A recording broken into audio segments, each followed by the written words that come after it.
Arriving at the port of Brindisi in South Italy was the moment I realized things were about to get quite real. See, it's one thing planning a trip, wanting to be on the road, and it's a completely different story actually being on that road with a car that's 50 years old, loaded with all of your stuff, and you being there, driving, trying to desperately bridge a gap between the real life that you're leaving behind and the future that the road holds in store for you. In other words, the prevailing feeling of the first couple of days of that trip was me being scared shitless, and the heaviest luggage I had with me was that of fear.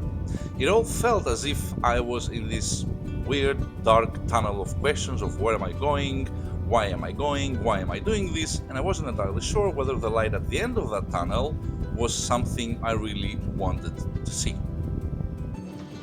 Though I was physically away, the life that I was driving away from was still very fresh in my memory. All the effort I put into this project, all the gremlins I've been chasing through Bob, all the help I got from my friends, all the endless hours of work, the maintenance, the last minute tune-ups, and that wonderful farewell party, the remnants of which were basically spewed all over Bob, no matter where and which side you looked at the car.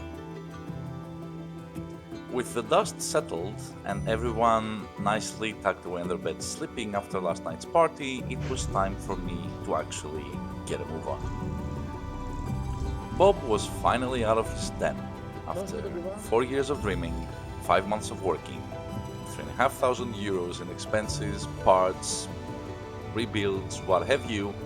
It was finally time for him and me to hit the road. There was only one signature missing from Bob from that night, and that was my brother's, though I'm sure he would have been the heart of the party. As I locked away his car, Louis, and I handed the keys over, it was the weirdest emotional moment of this year for me, for sure. I wished farewell to my friends, and that was it. That was the beginning of an adventure for the next 50 something days.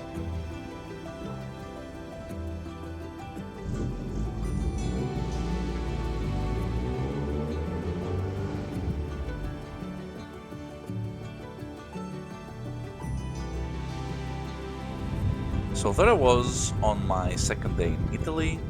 It was the third day away from home. I was about to cross the 700-kilometer mark, and that's when the first sound of a problem made its presence very well known.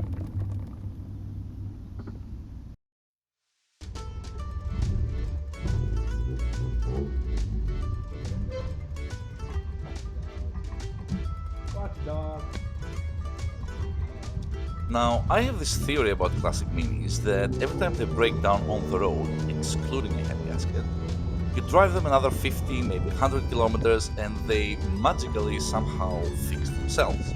Now, I drove Bob an extra 734 kilometers all the way to the heart of Sicily to a beautiful, wonderful little town called Mussomeli, where I would spend the next 10 days of my life, and that problem still wouldn't go away. So apparently it was time for me to get my hands dirty and try and figure out what in the world was wrong with Bob.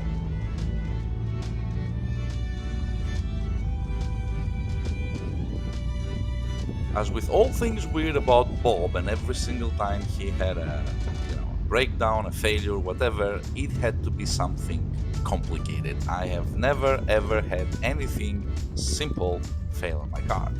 And with this case, I had a very weird rattling noise coming from my right hand side wheel, which I thought was my CV joint or something to do with my CV joint, because it was definitely heat related and something would come loose. So this rattling sound would only appear at very low speeds, just about as I was getting ready to brake or start from a standstill. My right wheel would rattle a lot. And it would only do that when the wheels would get hot, like after excessive braking or driving in for more than an hour and a half, yada yada yada, but I couldn't exactly figure out what was the problem. Now, being prepared, I had an extra CV joint with me, which I really wasn't in the mood of changing because it's a hassle of a job. But if I had no other choice, that's exactly what I had to do. The only thing missing for me to run my checks and see what was wrong with Bob was a bit of secluded, protected space. And after a few phone calls from my host, Summer, that appeared in the shape and form of Monkey's Car Wash and the lovely brothers, Valentino and Francisco, who were kind enough to offer breakfast and their shop on a Sunday morning for me to check what was wrong with Bob. First things first, though, who is Summer? Where is Mussomeli? Why Mussomeli? Who are the Macchi brothers? What in the world was I doing in central Sicily? Well, it was my first workaway experience before I would head out to North Africa. Now, workaway is a super cool concept which basically offers you free accommodation and free meals, three of them a day, in exchange for a skill or workmanship or anything that a host that offers a workaway experience might be in need. In my scenario, I was there to help renovate a 1600 two-story wonderful Sicilian house that was in need of a lot of care and attention.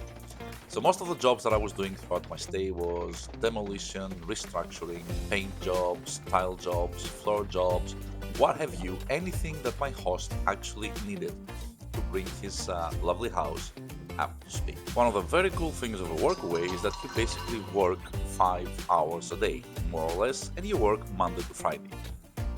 The rest of the time of your day, of your week, you're free to roam, to relax, to explore, take a walk, to eat, to go travel to nearby places, and I had to work on Bob on a Sunday morning, trying to figure out what was wrong with him. In all honesty, being there on my fourth day of a 5 month preparation road trip after having clocked only 1400 kilometers and to be on my knees in front of Bob, dismantling anything to figure out what was wrong, it was disheartening.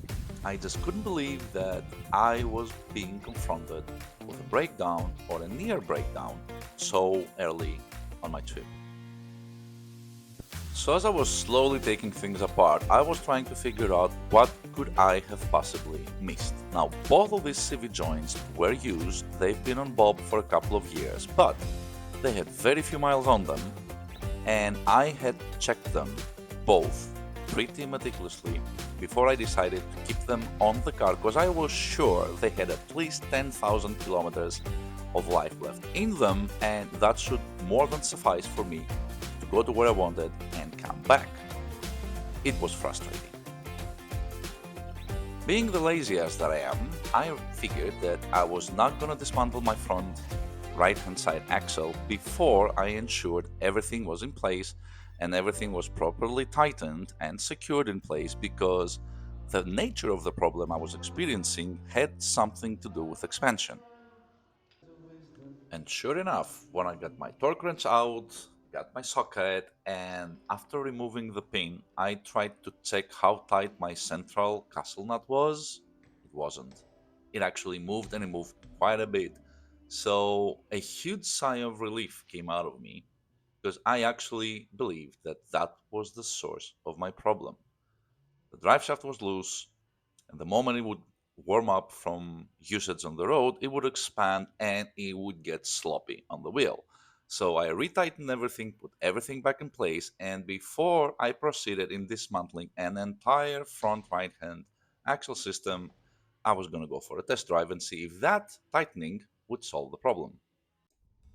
After having prayed to all divine entities out there, having showered up and got dressed, I picked me a spot where I could properly test drive Bob and ensure everything was in order. That basically meant finding a route with as many turns, uphills and downhills as I could possibly get my hands on, and luckily in central Sicily there was no shortage of such. So after having spent about an hour and a half of going up and down hills and in and out of turns, everything was perfect. Everything was fine. There was nothing wrong anymore with Bob. No rattling, no noise, no nothing. This entire drama story with the drive shaft, or my predicament so to speak, came to prove the point that everything does happen for a reason. And in this case, it couldn't be further from the truth because had it not been for my mishap with the drive shaft, I would have only spent 2, maybe 3 days in Mussomeli as I had originally intended, instead of the 11 days I ended up spending, and I would have missed out on the opportunity, the privilege, I should say, of meeting and socializing and getting to know all the wonderful people that I did meet in Mussomeli. And trust me when I say that, they were absolutely amazing. Each and every one of them left their permanent mark on me in their own unique, special way. They all seemed to be normal everyday people, but at the same time, they were not normal everyday people. They were very special, unique, wonderful souls that most definitely restored my faith back in humanity. And I will forever be grateful for having crossed paths with them along the first few days of this trip of mine. And I most definitely miss them.